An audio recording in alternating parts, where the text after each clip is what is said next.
In this lecture, I'd like to talk about two upsetting emotions: envy and jealousy. The first, I guess, might be best represented by Iago, the character in the play Othello, who is often depicted as sort of plodding off in the wings and looking at the protagonist of the play, namely Othello, with great envy. Othello himself, by contrast, is ripped apart by jealousy. And the fact that he is the protagonist, the fact that he occupies center stage for almost every scene that he appears in, that's already indicative of a difference between the two.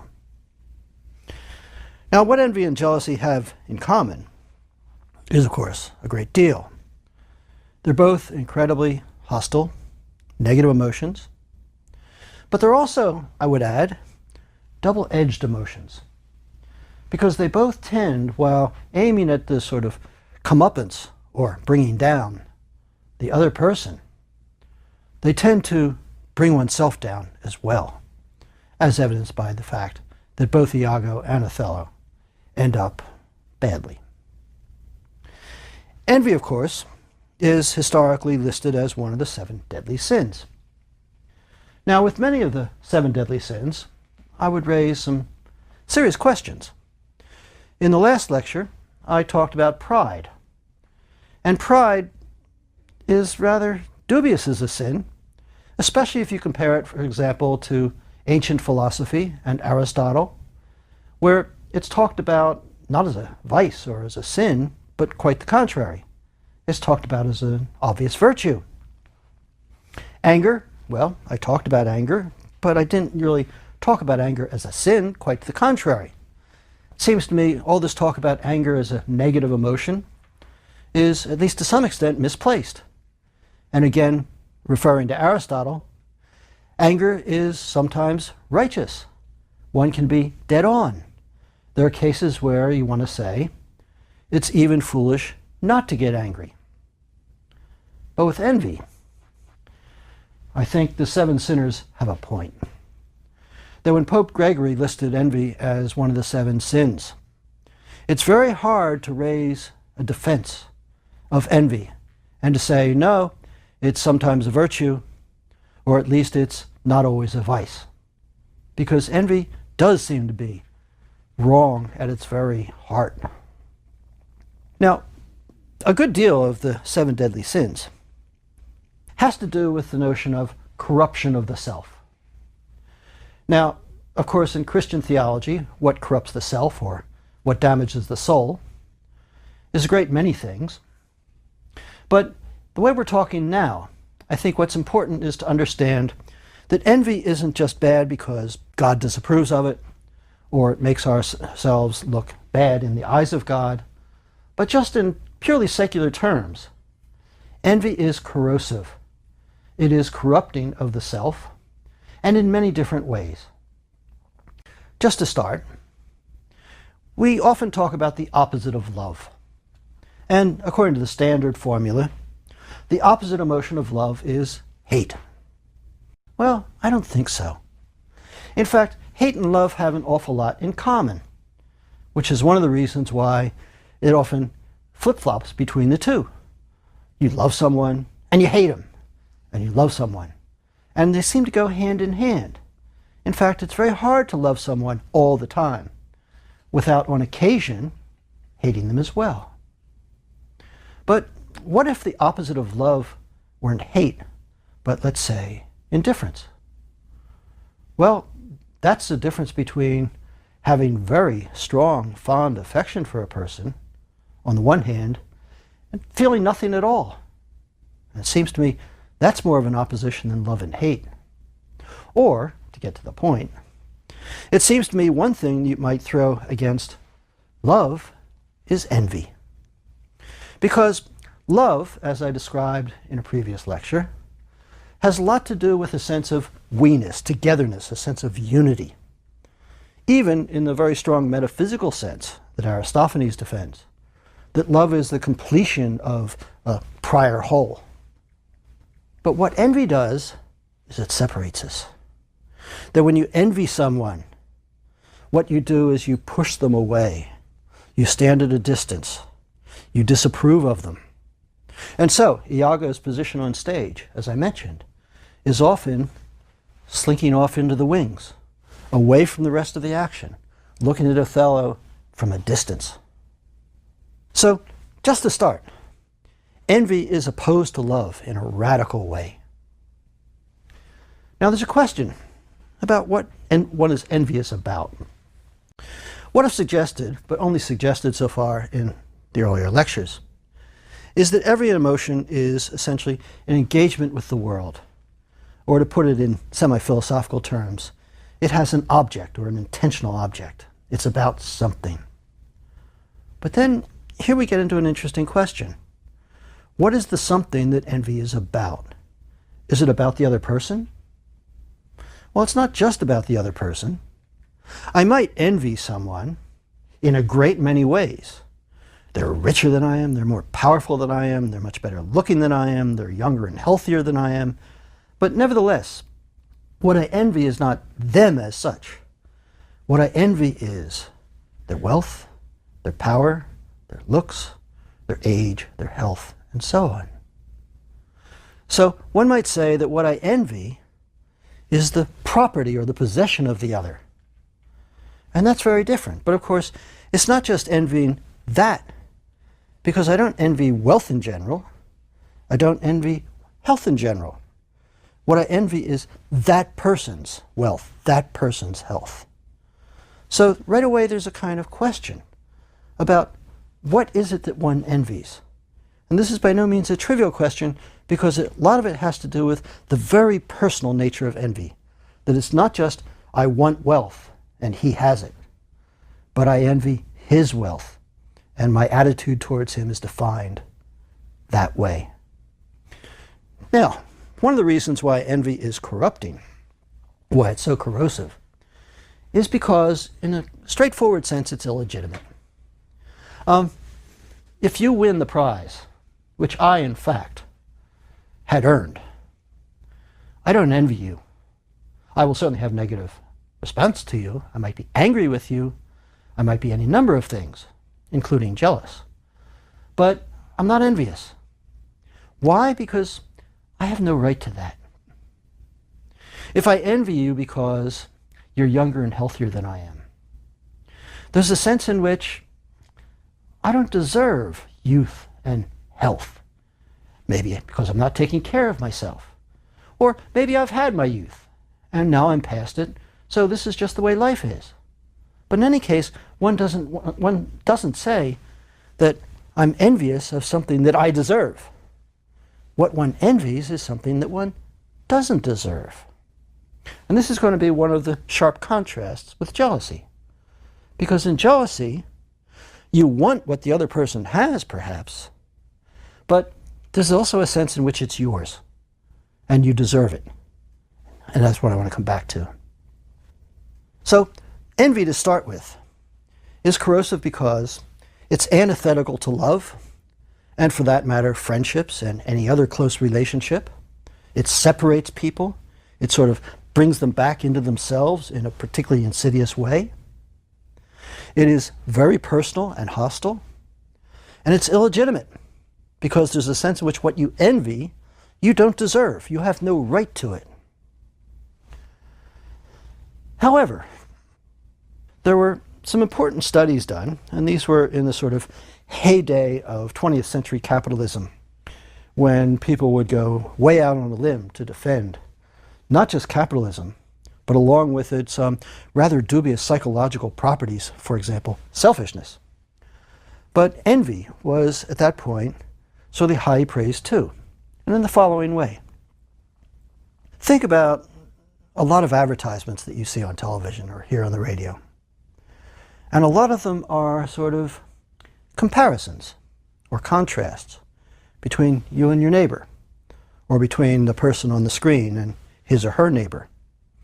So in the old days, 1950s, when advertising was much cruder than it is now, one housewife would envy the other housewife's spick and span floor, or she would envy the other housewife's ability to put together a chocolate cake in a matter of half an hour or something like that.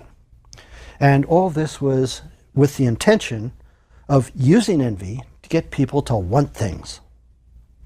Now, of course, it wasn't a matter of wanting things that they didn't necessarily deserve. I don't know who would deserve a chocolate cake or who wouldn't, or who would deserve a clean floor or who wouldn't. But presumably, you would get this by working at it or by doing something.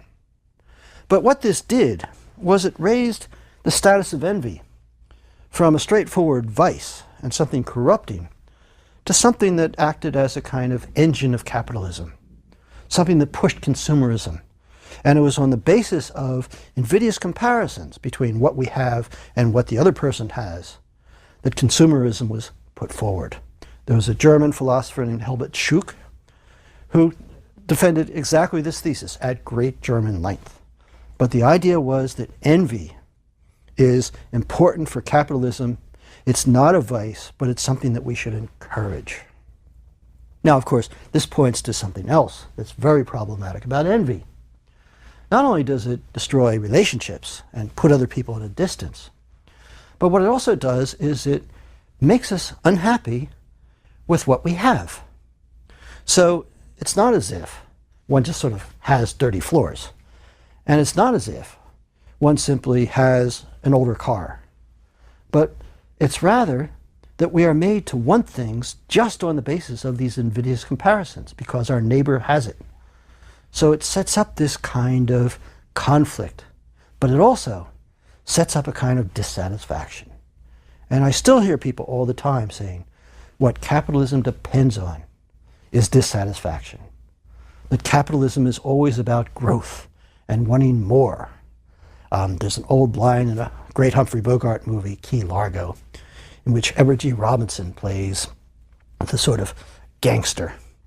And Bogart turns to Robinson at one point and he says, "You know what you want out of life, Rocco?"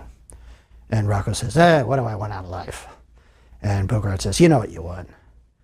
You want more." And Robinson's eyes light up. And he says, "That's it, more. I want more." Well, that's what comes of all this. It's not being satisfied with what one has. People are often talking about the problems with contemporary capitalism in terms of greed. But greed and envy here kind of go hand in hand. And one of the questions I always have is, these guys who have, so many billions of dollars, I have no idea what it would be like to have $1 billion, but these guys who have so many billions of dollars, and they break laws and even act grotesquely in other countries just to get another $1 billion, don't they have any sense of enough? So this whole idea that capitalism is all about more, and it's all about invidious comparisons with others, seems to me to be something very dangerous. The ancient Talmud, I think, gets it right, that the rich man is the one who's satisfied with what he has. And that's exactly what envy goes against. Now, a philosopher named Jerome New, who's written very nicely on these topics, sort of goes against Schuch and this idea of envy as the engine of consumerism, and says that what Schuch fails to do is to distinguish two very different things. There's envy, which really does have to do with wanting something that the other person wants, perhaps in the spirit of competition or in some other not particularly unhealthy way, and what New calls malicious envy. And unfortunately, this is a distinction which is not always seen through. And so healthy competition often becomes malicious envy when, for example, in a race, someone is not so concerned with improving his or her time, running faster, as much as he's concerned or she's concerned with slowing down the other person, which leads, of course, to cheating and all kinds of behavior which are quite antithetical to good sportsmanship. But the idea in general is envy, understood in this malicious way, which is where it always tends to go. Envy understood in this malicious way is not only antithetical to relationships and self-corrosive and antithetical to being satisfied, but it also sets us up in such a way that we are destroying the very context in which we live. Now, in terms of this, there's another emotion, which is a sort of natural successor to envy. And that's the horrible emotion of spite. Envy wants what it doesn't deserve. But actually, quite typically, it doesn't do much about it. Spite, by contrast, does something. And the attitude in spite is something like, if I can't have it, no one will have it. Or the sort of phrase that sometimes I remember as a child, somebody used to talk about, cutting off your nose to spite your face.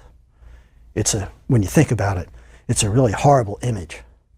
But the idea is that you are so envious, you are so down on the other person for having what you want, that you'd rather destroy the thing itself and possibly both of you than have the status quo remain as it is. So with spite, we've really hit the bottom.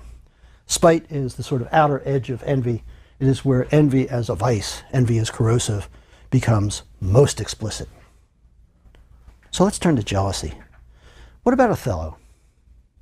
Now, the first thing to say about Othello, of course, is he's a dupe. He's being fooled. He's being played through the entire play by Iago. And of course, his wife, Desdemona. How does one feel about Desdemona? I mean, she's presented as this lovely young woman who's totally in love with her warrior hero husband. And so when he finally strangles her at the end of the play, we are rightly horrified, as he is too. But this is the upshot of his jealousy, due to clues that have been planted by Iago all the way through the play. But what is jealousy? Well, first of all, I suggested a little bit earlier that the difference between envy and jealousy is that whereas in envy one does not have a right to what one wants, in jealousy one does. Well, I can make that a little bit stronger. In jealousy, it's not just that one has a right, but there's a sense in which one already has it. So jealousy has often been interpreted, for example, by Jerome New, but also by Freud and some of his associates. Jealousy has been interpreted as the fear of loss. It's not the loss itself, but it's the fear of loss. Now, if you think about Othello, this makes perfectly good sense. Othello is already married to Desdemona. In the relevant sense, he already has her. And what's more, he has her love. So his jealousy is not wanting something that he doesn't deserve. Quite the contrary. What he wants to do is to keep something which he fears he's losing. In fact, he's not. But of course, with all emotions, there's always that possibility of being wrong. Now, jealousy is often talked about, typically talked about, in the context of sex and fidelity, for fairly obvious reasons. That's what goes into the best stories. But of course, one can be jealous of all sorts of things. One of the stories that New tells, in a very Freudian vein, is the following, a very simple story. If you have two children playing together, or for that matter, I can attest, if you have two dogs who are playing together, and there's a toy that's sort of being left alone, which belongs, in fact, to one of the children, or to one of the dogs, both children will sort of ignore it for a certain amount of time, showing no interest. But if one, the one who does not own it, goes for it, suddenly there's a ruckus. And the ruckus is that jealousy here is being stimulated by a sense of ownership that is being violated. And the fact that one isn't using the toy or playing with the toy at the time doesn't seem to be relevant to the case. And of course, when we're talking about sex and fidelity, one of the sort of interesting sidelights of love, I would say it's one of the sort of corruptions of love that the logician, lit game theorist John Elster talks about, is what he calls love by pique. And it's something that comes from some of the French moralists of the 18th century, but of course it goes way beyond that. And love by pique is when there's no interest in, let's say, the fair damsel who is off to the side until one of the male protagonists shows an interest. And then suddenly the other male protagonist also shows an interest. And it's not that either of them loves her. It's rather that the competition between the two of them is such. Now, what this suggests is that jealousy is in many ways not a matter of love or affection or desire or want, but jealousy is a sense of competition. Now, just in terms of sort of simple literary plots, I want you to think, jealousy, most of the emotions we've talked about so far have been sort of two-party emotions, or perhaps in some cases, one-party emotions with a social context. So I'm angry at someone, I'm afraid of something or someone. I love someone or I love someone in the context of the larger society. But jealousy is different in a very interesting way. Jealousy is a threesome. So in romantic stories, we always have the love triangle. It's not between two people, but it's always about the love of a person with a rival. And I've seen argued, and I agree with this, that it's actually a foursome. That it's not just the love of a person with a rival, but it's also in a social context.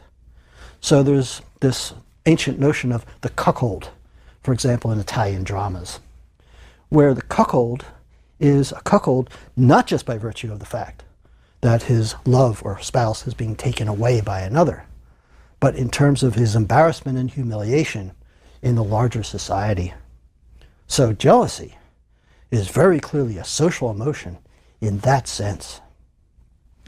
Now, there's an interesting question which we've sort of raised all the way through these lectures about whether this emotion, jealousy, is natural or not. When David Hume and Adam Smith and Jean-Jacques Rousseau talked about the moral sentiments of empathy and sympathy, they made it quite clear that they thought these were natural sentiments. Now, of course, their notion of natural was pretty wild and woolly. It wasn't very well tied down, as was centuries before when Aristotle talked about things being natural virtues. It was sort of like, well, this is something that people have just by their natures. But by the 20th century, the idea of something being natural had become much more sophisticated. And so the question becomes, is an emotion like jealousy inherited, that is, genetic? Is it a product of evolution? Or is it something that's learned? And I want to suggest, for personal reasons among others, that this is a very lively and important debate. And I'll tell you why. Because back in the 1960s, when I was sort of young and vigorous and liberal and all the rest of it, many of us had the idea that jealousy was a corrupt emotion. Why? Because, as I've already suggested, jealousy implies something like possession, a right to someone. And we all made the very good liberal point that no one has the right to anybody else, that nobody possesses another person. And this involves not just themselves as part of a relationship, as in marriage, which of course was in its dark days in the 1960s, but it also involved even things like sexuality. And the argument was that people shouldn't care about whether their lover has other lovers. People shouldn't care about sex between strangers or anything else. Now, of course, let me say very quickly, these are the days before AIDS. Let me say equally quickly that all this, not coincidentally, was consequent to the discovery of effective, inexpensive birth control. Okay, that's a partial sociological explanation. But what I find much more interesting is the very idea that jealousy as such, and of course this extended to things like consumer goods too, but jealousy as such was inappropriate and it was illegitimate because no one owned anything and no one had a right to anything, especially to another person. So, well, history proved us wrong, as it turns out. Now jealousy is back with a vengeance. But nevertheless, the debate continues. And the question is jealousy a natural emotion in now this very strong contemporary sense? Is jealousy something that is inherited genetically? Is it a product of evolution or not? And of course, we're not just talking about jealousy in the human species, but what we're also talking about here is jealousy as something which is gender specific or sex specific, so that we all would recognize the kind of truism platitude that men are jealous in different ways than women are jealous. In fact, there are several bestsellers over the past decade or so, which really depend wholly on this point. And the sort of derivative point that men and women don't know how to talk to each other because they don't know how to understand each other and so on. And part of that has to do with the different conceptions of jealousy that they have. And the way this is typically put with more or less political obnoxiousness is that men tend to be sexually jealous, whereas women tend to be jealous of things like time and attention and so on. And all this can be explained, and of course has been explained, by appeal to the facts about child rearing and relationships and so on. Now here I'm just sort of edging into a huge topic which I just want to touch, but I think it's worthwhile to bring in at this point since we've talked about natural versus cultivated emotions on several occasions. There's a movement in about 1970 which was pushed by a very important biologist named E.O. Wilson called sociobiology.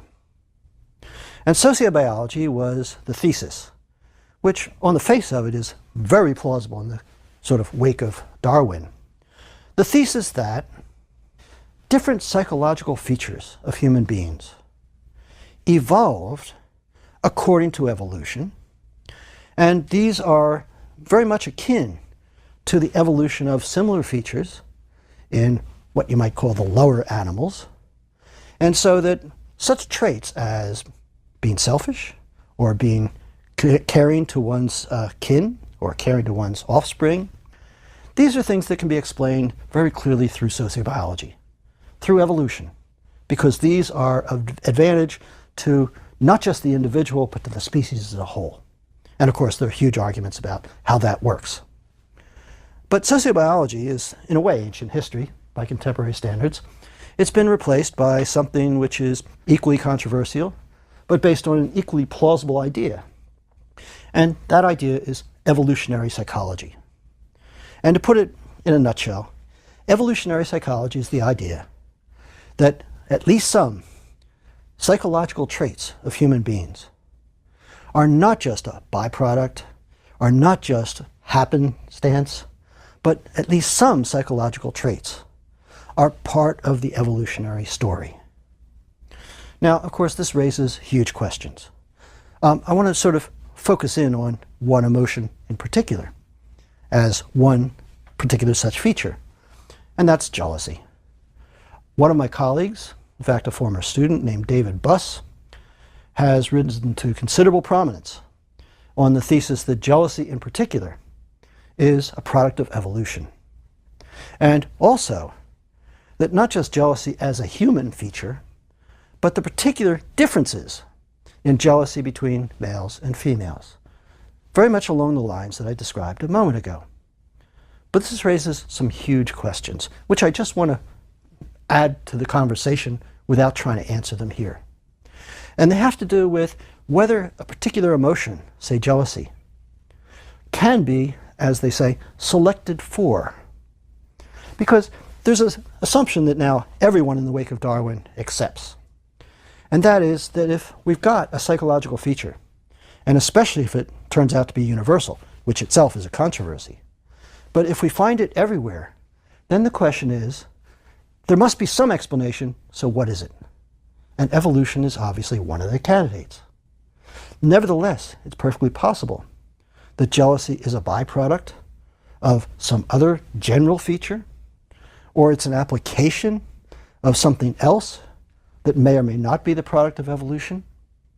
And the whole question about whether it is inherited as such and determined just by our genes, or whether it is, in some sense, determined by our culture and the way we're raised is just that debate we were having back in the 1960s. Now, my own view of this, which doesn't really solve the problem, but sort of says where I think it's going, is that I think the whole idea of genetic determination is wrong. That in fact, any feature of human beings or any feature of any organism has to do with the relationship between the organism and its environment, which means that genes by themselves don't determine anything.